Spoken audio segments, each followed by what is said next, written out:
बिस्मिल्लाहिर्रहमानिर्रहीम। अस्सलाम वालेकुम। मैं हूं करामत मुगल और मेरे साथ हैं इसाक नकवी। नकवी साहब, आज 22 मार्च है। पूरे 10 दिन हो गए इसाक डार साहब ने वजारत खारजा संभाली। इन 10 दिनों का हासिल हसूल क्या है और मौसूफ लंदन किस चक्कर में गए? देखें, हासिल हसूल तो है शर्मिंदगी, रुसवाई और बदनामी। किसी ने घास नहीं डाली, किसी ने मुंह नहीं लगाया, मुंह उठाया और लंदन चले गए। आप हैरान हो, 10 दिनों में ये उनका दूसरा दौरा लंदन है। वाह। दूसरा दौरा लंदन। पाकिस्तान का वज़ीर ख़ारजा बग़ैर किसी इन्विटेशन के मुंह उठा के 2 मरतबा लंदन जा चुका और उसको किसी ने घास नहीं डाली। बिन बुलाए मेहमान। अभी कुछ होगा। देखें, मैं आपको बताता हूँ क्या एग्जैक्टली। देखें, ये जो इसाक डार साहब है ना, इनके वजारत ख़ारजा संभालने के ये जो पहले 10 दिन हैं, इनकी एक्टिविटीज़ का मैं आपके साथ एक कंपैरिजन आपके सामने रख देता हूँ, एक मुवाजना रख देता हूँ कि एक हुकूमत अगस्त 2018 में कायम हुई थी और उससे पहले भी आई एम श्योर जो हुकूमतें कायम होती रही हैं। जो 2018 में जिस वक्त शाह महमूद कुरैशी ने वजारत ख़ारजा का कलमदान संभाला था, तो उनके इब्तदाई दिनों में पाकिस्तान के दफ्तर ख़ारजा में क्या हो रहा था और पाकिस्तान के वज़ीर ख़ारजा क्या कर रहे थे, उसका मैं ज़रा एक कंपैरेटिव एनालिसिस आपके सामने रखता हूँ कि इसाक डार साहब क्या कर रहे हैं। सही। और फिर ज़रा ये 2022 में जो रजीम चेंज हुआ पाकिस्तान में, उसके बाद जो सियासी लड़ाई शुरू हुई, कोई 700 सवा 700 दिनों में इस मुल्क को हम कहाँ से कहाँ ले आए। सही। जब हुकूमत बनती है तो आगाज़ के दिनों में क्या होता है, किस तरीके से आप की जो नई इंतज़ामिया आपके यहाँ मामलात को संभालती है, नई हुकूमत कायम होती है, उसका इंटरेक्शन शुरू कैसे होता है, आप बिल्ड ऑन कैसे करते हैं। इसाक डार साहब जो हैं, उन्होंने वज़ीर आज़म साहब ने जाना था ब्रसल्स, अच्छा। न्यूक्लियर एनर्जी समिट में शिरकत के लिए। सही। अब वज़ीर आज़म जो है वो यहाँ कोई भी सियासी मसरूफियत समझ लें, कोई सेनेट इलेक्शंस का मामला या किसी बुनियाद के ऊपर वो नहीं जा रहे वज़ीर आज़म, तो उन्होंने अपनी जगह ज़ाहिर है कि असाइन कर दिया कि जो हमारे फॉरेन मिनिस्टर बनाए हैं इसाक डार साहब, वो जाएं और उनकी जगह पाकिस्तान की नुमाइंदगी करें। सही। सबसे पहली बात तो ये कि ये जो समिट है ये ब्रसल्स में हो रही है, बेल्जियम। जी। तो भाई आप जाएं बेल्जियम, जहाँ का आपको इनविटेशन है, पाकिस्तान के बिहाफ पे आपने रिप्रेजेंट करना है, आप जाएं और वहाँ जाके आप समिट अटेंड करें और आप वापस आ जाएं। अगली फ्लाइट से वापस आ जाए। लेकिन नहीं, लंदन यादें ताज़ा करनी है, पता नहीं किससे मिलना है, उन्होंने नहीं बुलाया। अच्छा। आप यकीन माने, इंडिया की मिसाल मेरा ख्याल है देना ठीक नहीं होगा, क्योंकि इंडिया तो अपने आप को पिच करता है ना, अब पिच कर रहा है और अमेरिका उसे सपोर्ट भी कर रहा है एज अ थर्ड लार्जेस्ट और बिगेस्ट कंट्री, कि अमेरिका के बाद चाइना और चाइना के बाद हम सबसे बड़े मुल्क हैं। लेकिन क्या कभी गुमान में भी आ सकता है किसी के कि सुब्रमण्यम जयशंकर को बरतानिया ने इनवाइट ना किया हो, बुलाया ना हो और वो मुंह उठा के चला जाए?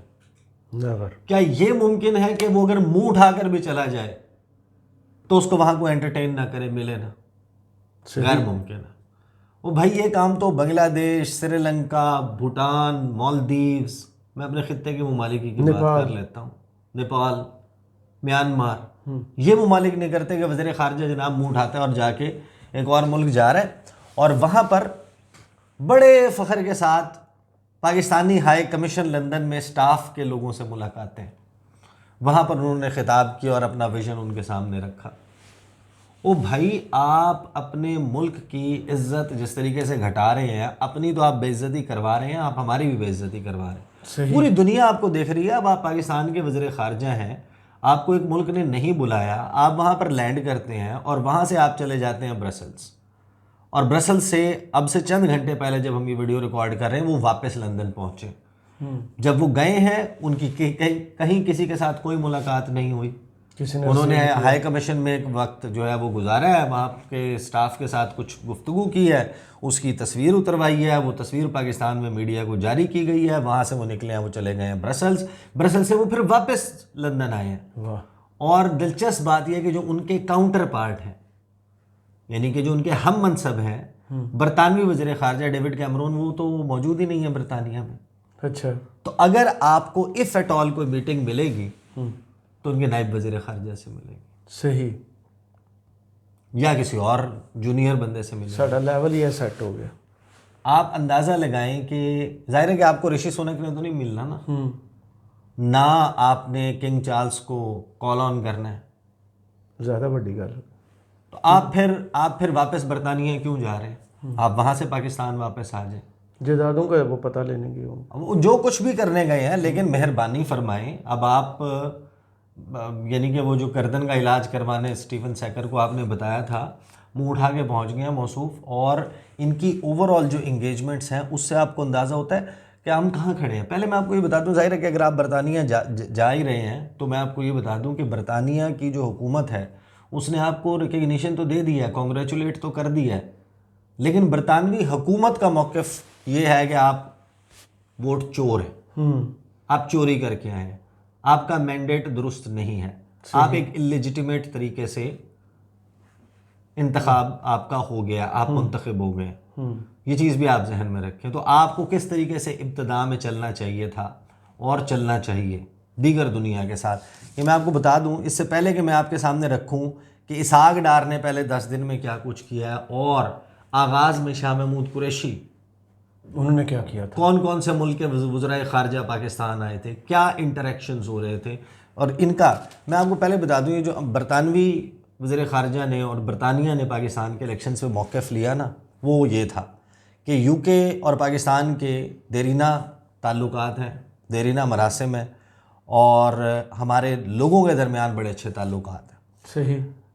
गुज़श्ता दिन के ये 9 फरवरी को उन्होंने दिया था कि गुज़श्ता रोज़ जो पाकिस्तान में इंतखाब हुए, हम उन तमाम लोगों की तारीफ़ करते हैं जो बाहर निकले और उन्होंने वोट डाले, लेकिन हमें शदीद तहफ़्फ़ुज़ात हैं उन कंसर्न्स के हवाले से, उन वो जो तहफ़्फ़ुज़ात हैं जो उठाए गए हैं about the fairness and lack of inclusivity of the elections. सही।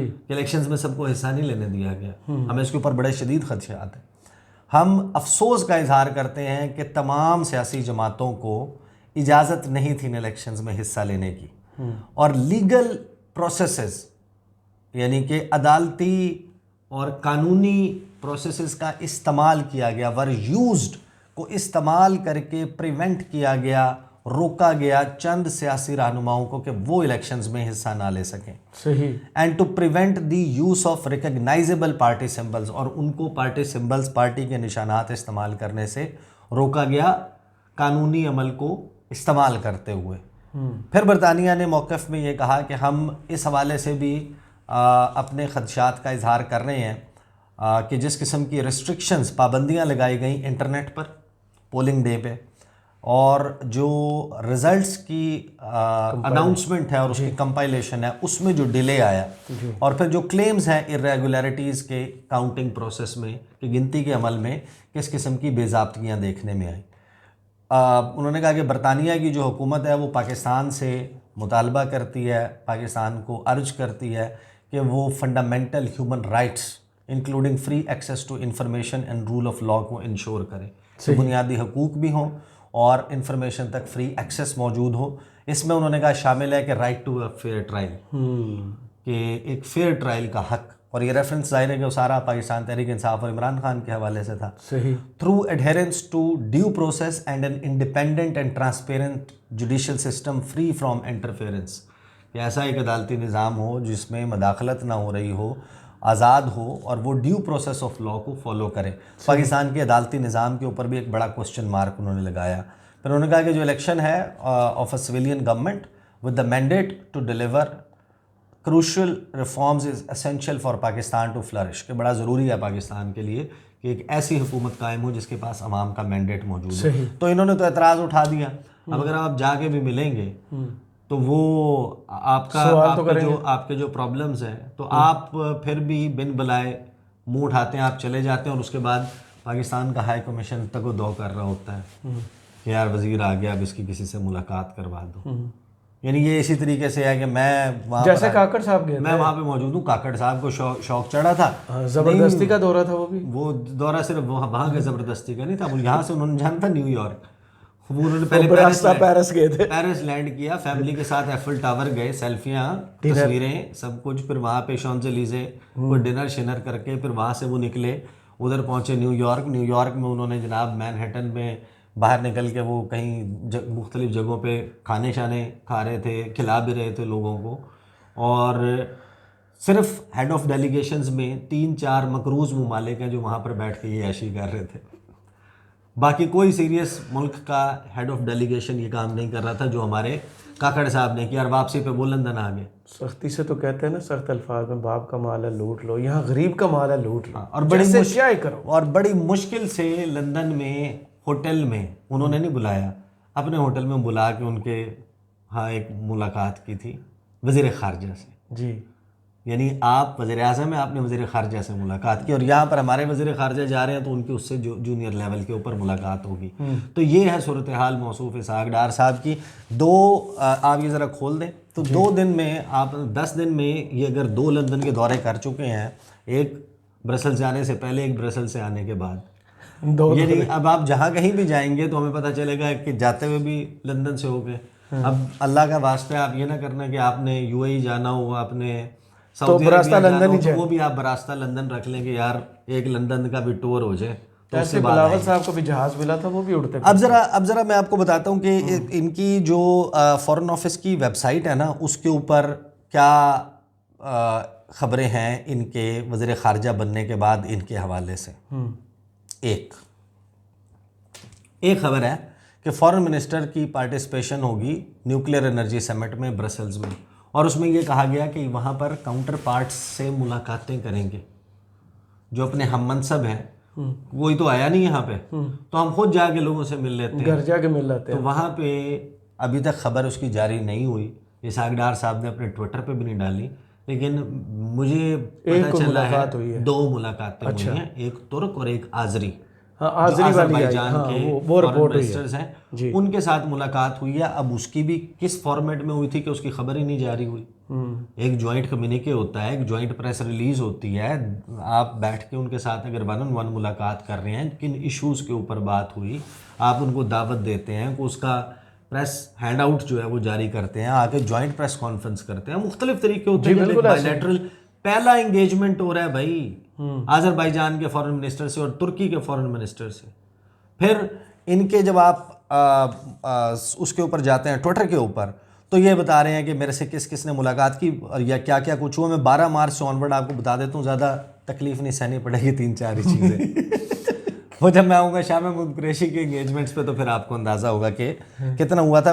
12 मार्च को उन्होंने संभाला फ़ॉरेन ऑफिस, और इन्होंने अपनी एक वीडियो जो है वो पोस्ट की कि वो पहुंच गए हैं दफ्तर ख़ारजा, और साइरस काजी जो हैं पाकिस्तान के फ़ॉरेन सेक्रेटरी, उन्होंने रिसीव किया, फिर उन्होंने ब्रीफ़ किया, दीगर लोगों ने उन्हें ब्रीफ़ किया, आ जाएँ जनाब। फिर उसके बाद उनको मूसा ज़मीर साहब जो हैं, उनकी मालदीव्स के फ़ॉरेन मिनिस्टर, उन्होंने कॉल नहीं की, उन्होंने ट्वीट किया और मुबारकबाद दी। इसहाक़ डार साहब ने उनका शुक्रिया अदा किया। उसके बाद जनाब एक और उनको जनाब इसी तरीके से कॉन्ग्रेचुलेटरी मैसेज आया सेंट्रल एशियन स्टेट्स से। फिर दिमित्रो कुलेबा जो कि यूक्रेन के फॉरेन मिनिस्टर हैं, उन्होंने ट्वीट करके मुबारकबाद दी। इसहाक़ डार साहब ने जवाब में उनको थैंक यू कर दिया। जो कुछ सफ़ीरों की मुलाकातें हुई वज़ीर आज़म के साथ, उसमें इसहाक़ डार साहब मौजूद थे। उसके बाद जो है उनको एक फ़ोन कॉल आई हिज़ हाइनेस शेख अब्दुल्ला बिन ज़ैद अल नहयान, UAE से। जी, UAE से उनको कॉल आई, और उस कॉल का उन्होंने बताया कि मुझे मुबारकबाद की वहाँ से कॉल आई है। उसके अलावा अफ़गानिस्तान के जो इंटरिम फ़ॉरेन मिनिस्टर हैं अमीर ख़ान मुत्तकी, उनकी एक कॉल आई, उन्होंने थैंक यू किया। फिर तुर्की से जो है उनको कॉल आई फ़ॉरेन मिनिस्टर की, हकान फ़िदन की, उनका जनाब इन्होंने बहुत शुक्रिया अदा किया। इसके अलावा इनसे मुलाकातें जो हैं वो डोनाल्ड ब्लूम ने, जो अमेरिका के सफ़ीर हैं, उन्होंने आके की। उसके अलावा UAE के जो सफ़ीर हैं उन्होंने आकर मुलाकात की, और चीन के सफ़ीर ने इसहाक़ डार साहब से मुलाकात की। तो कुल मिला के ये है हमारे फ़ॉरेन मिनिस्टर की अभी तक की मसरूफ़ियात, जितनी भी मसरूफ़ियात हैं जो इन्होंने रिपोर्ट की हैं। अब आ जाएँ जनाब, 2018 में हुकूमत कायम हुई थी, और हुकूमत कायम होने के बाद मैं तरतीबवार चलता हूँ, यहाँ से चलते हैं जनाब, इधर से शुरू होते हैं हम, और स्टेटमेंट्स आप देखते जाएं कि क्या क्या कुछ हुआ। जनाब 20 तारीख को 20 अगस्त को जो फॉरेन मिनिस्टर हैं नेपाल के, उन्होंने शाह महमूद कुरैशी को फ़ोन किया और मुबारकबाद दी। चाइना के एम्बेसडर ने मुलाकात की पाकिस्तान के वज़ीर ख़ारजा से उसके फ़ौरन बाद। उसके बाद जो है वो अमरीकी सफ़ीर जो हैं वो आउट गोइंग थे, उन्होंने शाह महमूद कुरैशी के साथ मुलाकात की। उसके बाद जो शेख खालिद बिन अहमद अल खलीफ़ा हैं फ़ॉरेन मिनिस्टर बहरीन के, उन्होंने फ़ोन किया शाह महमूद कुरैशी को और उनको इलेक्शन जीतने पर मुबारकबाद पेश की और ताल्लुकात के हवाले से बात की। उसके बाद तुर्की के फ़ॉरेन मिनिस्टर जो हैं उन्होंने मेवलूत चावुशोगलू वो थे उस वक्त, उन्होंने जनाब मुबारकबाद का फ़ोन किया और उन्होंने कहा कि मैं फ़र्स्ट अपनी उसमें जो है पाकिस्तान आ रहा हूँ आपके साथ मुलाकात करने के लिए। उसके बाद जो ब्रिटिश हाई कमिश्नर हैं उन्होंने कॉल ऑन किया पाकिस्तान के फ़ॉरेन मिनिस्टर पे, और फिर वर्ल्ड बैंक के जो साउथ एशिया के लिए रीजनल वाइस प्रेसिडेंट हैं उन्होंने आकर फ़ॉरेन मिनिस्टर के साथ मुलाकात की। ये मैं इब्तदाई 10-15 दिनों की बात कर रहा हूँ। डच फ़ॉरेन मिनिस्टर को फ़ोन किया शाह महमूद कुरैशी ने और उनके साथ एहतजाज किया कि उस वक्त जो वहाँ पर तौहीन आमेज़ खाकों का और उसका सिलसिला चल रहा था, ब्लास्फेमस कैरिकेचर्स का। उसके फ़ौरन बाद जो है वो पाकिस्तान के वज़ीर ख़ारजा ने आज़ाद कश्मीर के वज़ीर आज़म से और सदर से मुलाकातें की। ये पाकिस्तान की फ़ॉरेन पॉलिसी के लिए बड़ा इंपॉर्टेंट है कि कश्मीर के लोगों के साथ, कश्मीर के अवाम, उनके साथ एक अलाइनमेंट पाकिस्तान के फ़ॉरेन ऑफिस की कि कश्मीर के मुद्दे को, मामले को किस तरीके से आलमी फोरम्स पर उठाना है, पॉलिसी क्या है, कैसे लेकर चलनी है, एक अलाइनमेंट होनी चाहिए। तो इसहाक डार साहब ने तो माशाल्लाह ऐसा कुछ नहीं किया, उन्होंने कश्मीर के हवाले से भी उनके लिए लंदन कोई ऐसी चीज़ नहीं की। जापान के state minister for foreign affairs उन्होंने पाकिस्तान आकर शाह महमूद कुरैशी के ऊपर कॉल ऑन किया, मीटिंग नहीं की। कॉल ऑन मींस के उनका रुतबा जो है, क्योंकि पाकिस्तान के फॉरेन मिनिस्टर के मनसब नहीं बनता, तो उनके ऊपर कॉल ऑन किया। उसके बाद आप देखते जाएं, जवाद ज़रीफ़ जो हैं वो आ गए 31 अगस्त को ईरान के वज़ीर ख़ारजा, और उन्होंने शाह महमूद कुरैशी के साथ मुलाकात की। अब मैं ज़रा क्विकली सिर्फ अब आपको मेंशन करता जाता हूँ। सलाहुद्दीन रब्बानी अफ़गानिस्तान के फ़ॉरेन मिनिस्टर, उन्होंने फ़ोन कॉल की, उन्होंने मुबारकबाद दी। फिर ऑस्ट्रेलियन सेनेटर मिस्टर ली रिहानन, उन्होंने आकर मुलाकात की, कॉल ऑन किया वज़ीर ख़ारजा शाह महमूद कुरैशी पर, क्योंकि वो आज़ाद कश्मीर का विज़िट भी कर रहे थे। उसके फ़ौरन बाद जो है वो उनकी अगेन आज़ाद कश्मीर के हवाले से एक और मुलाकात हुई। Chairman of Japan Pakistan parliamentary friendship league जो है, उन्होंने फ़ॉरेन मिनिस्टर ऑफ पाकिस्तान के साथ मुलाकात की। फिर 5 सितंबर को लगभग हुकूमत बनने के 18 को हुकूमत बनी है, तो तकरीबन समझ लें कि 17 या 18 दिन के बाद अमेरिका के वज़ीर ख़ारजा ने लैंड किया पाकिस्तान में। सही। और पाकिस्तान के वज़ीर ख़ारजा से और दीगर लोगों से उन्होंने मुलाकात की, माइक पॉम्पियो ने। लेकिन यहाँ पर अब अमरीकी वज़ीर ख़ारजा का आना तो दूर की बात है, क्योंकि आपने कॉल ऑन लेने के बजाय आपने मीटिंगें की हैं अमरीकी सफ़ीर से, तो अब आपको अमरीकी सफ़ीर नहीं डील करना है। सही, आपने स्टैंडर्ड सेट कर दिया। आपने स्टैंडर्ड सेट कर दिया। आपको स्टेट डिपार्टमेंट ने, आपको एंटनी ब्लिंकन ने ना फ़ोन कॉल किया है, कुछ ये कि अमरीकी सदर जो है वो कॉल करते हैं और कॉन्ग्रेचुलेट करते हैं हमारे प्राइम मिनिस्टर को कि वो इलेक्ट हो गए। ਉਹ ਉੱਥੇ ਛਤਰੋਲ ਹੋਈ ਜਾਂਦੀ है अमरीकी तो ये कांग्रेस में ये सब कुछ हो रहा है। तो अमरीकी वज़ीर ख़ारजा आए, उसके फ़ौरन बाद जो UN high commissioner for refugees है, उन्होंने आके मुलाकात की। उसके फ़ौरन बाद जो चीन के वज़ीर ख़ारजा हैं, he landed in Pakistan Wang Yi, उनकी 2-3 दिन का दौरा था, मुलाकातें हुई, एक बहुत ज़बरदस्त किस्म का वो दौरा था। उसके फ़ौरन बाद हमने देखा कि जो सऊदी अरब के मिनिस्टर फॉर इंफॉर्मेशन हैं अवद बिन साले अल अवद, उन्होंने आकर मुलाकात की पाकिस्तान में वज़ीर ख़ारजा से। फिर शेख ज़ैद बिन अब्दुल्ला बिन ज़ैद अल नहयान, उन्होंने फ़ोन किया पाकिस्तान के वज़ीर ख़ारजा को। साथ ही तुर्की के जो वज़ीर ख़ारजा वो आ गए और उन्होंने लैंड करके पाकिस्तान में वज़ीर ख़ारजा से मुलाकात की। ये मैं एग्ज़ाम्पल्स आपको सिर्फ बता रहा हूँ कि हम कहाँ थे और कहाँ से कहाँ आ गए। फ़ॉरेन मिनिस्टर ने फ़ौरी तौर पर जो पहला विज़िट अनाउंस किया वो काबुल का विज़िट था। सही, यानी कि आपने शुरू से अपनी डायरेक्शन वाज़े की कि आपके लिए जो रीजनल आपके ममालिक हैं, इलाकाई, वो कितने अहम, खित्ते का अमन कितना अजीज़ है। तो अफ़गानिस्तान वाले मामले पे इस वक्त हम कहाँ खड़े हैं कि आप के वज़ीर ख़ारजा बिलावल भुट्टो ज़रदारी ने एक भी दौरा नहीं किया। हमारे जो वज़ीर ख़ारजा बने इसहाक़ डार, उन्होंने इस किस्म की कोई अनाउंसमेंट नहीं की और उस वक्त आगाज़ में ही आपका दौरा अनाउंस हो गया था। ब्रिटिश होम सेक्रेटरी जो उनके वज़ीर दाखिला है वो आए, उन्होंने शाह महमूद कुरैशी के साथ मुलाकात की। उसके बाद जो प्रेसिडेंट वर्ल्ड बैंक हैं उनके साथ मुलाकात हुई शाह महमूद कुरैशी की, और फिर ये ज़ाहिर है कि वहाँ पर चले गए थे। सितंबर में अक़वाम मुत्तहिदा जनरल असम्बली इजलास है, तो फिर दसियों मुलाकातें वहाँ पर हुई। This is how you open up a government. सही। दुनिया आपके साथ इंटरेक्ट करती है। यहाँ पर बदकिस्मती से लगता ये है कि कोई इनके साथ इंटरेक्ट करने के लिए तैयार नहीं, और उसकी वजह यह है कि आप एक सियासी लड़ाई में पड़ के आप जिस पॉइंट के ऊपर पहुँच चुके हैं, अब एक ऐलान तो कर दिया है, ऐलान तो नहीं किया, खैर ज़राए से जो है खबर चलवाई गई है कि रमज़ान के फ़ौरन बाद मोहम्मद बिन सलमान हमारे वज़ीर दौरे का इम्कान है, हमारे कंफर्म नहीं था, दौरे का इम्कान है। ऐसा अभी तक as we speak right now ऐसा कुछ भी नहीं है जो ऑन द कार्ड्स हो जाए अच्छी बात है, कुछ मिल जाए को वो कोई मामला हो जाए, सिलसिला जो है वो कोई आगे बढ़ने लगे। लेकिन फ़िलहाल हमारे वज़ीर ख़ारजा साहब जो हैं वो पहले 10 दिन में 2 दौरे लंदन के कर चुके हैं, जिस पे कोई इनविटेशन नहीं था, कोई एजेंडा नहीं था, मुंह उठा के पहुँच गए। तो आप सोच लें कि आपकी क्या बुक्कत होगी और आप कितनी की इज़्ज़त समेट रहे हैं। सही, बहुत शुक्रिया ईसा नकवी आपके तज़किये का। कमेंट्स बॉक्स में ज़रूर बताइएगा वीडियो आपको कैसी लगी। इजाज़त दीजिए, अल्लाह हाफ़िज़।